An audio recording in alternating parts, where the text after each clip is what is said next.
नमस्कार भक्तों, आपका स्वागत है धार्मिक यादें चैनल पर। आइए शुरू करते हैं एक आध्यात्मिक सफ़र जय श्री श्याम के साथ। आज हम सुनेंगे भाद्रपद शुक्ल पक्ष की गणेश चतुर्थी व्रत कथा। भाद्रपद का महीना भगवान कृष्ण और गणपति जी को समर्पित है।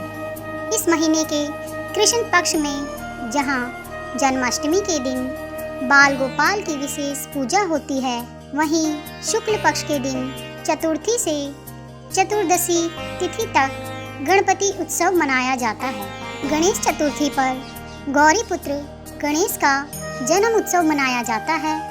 यह उत्सव 10 दिन तक चलता है।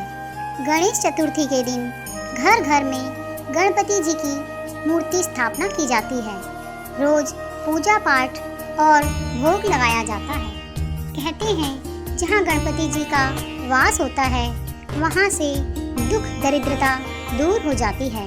गणेश जी के पूजन के समय 21 लड्डुओं का भोग लगाते हैं तथा हरी घास के 21 अंकुर लेकर श्री गणेश के नामों का उच्चारण करते हैं।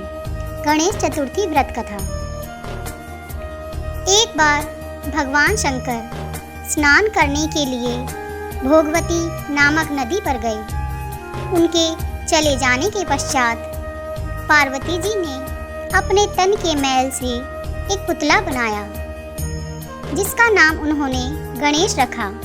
गणेश को द्वार पर एक मुद्गल देकर अपने रक्षक के रूप में माँ पार्वती उसे बैठाकर स्नान करने चली गई और शिवजी इस बात से अनभिज्ञ थे।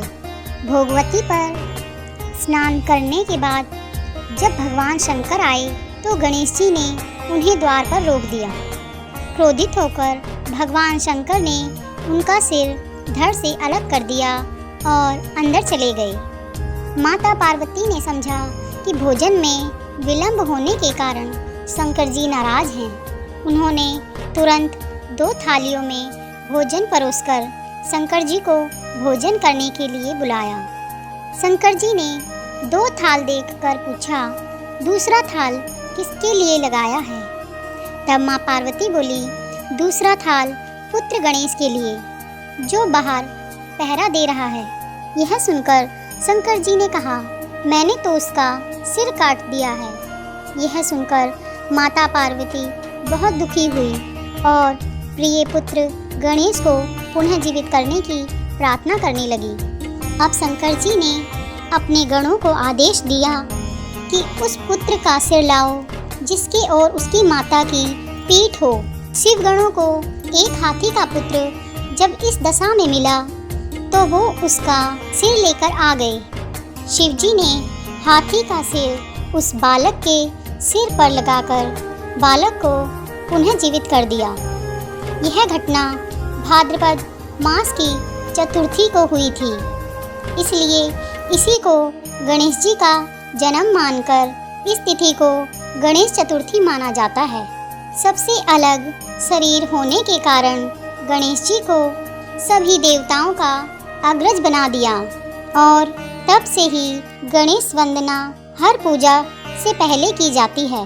संपूर्ण विश्व में गणेश चतुर्थी को भगवान गणेश के जन्मदिन के रूप में मनाया जाता है। श्री गजानन आपकी सभी मनोकामनाएं पूरी करें।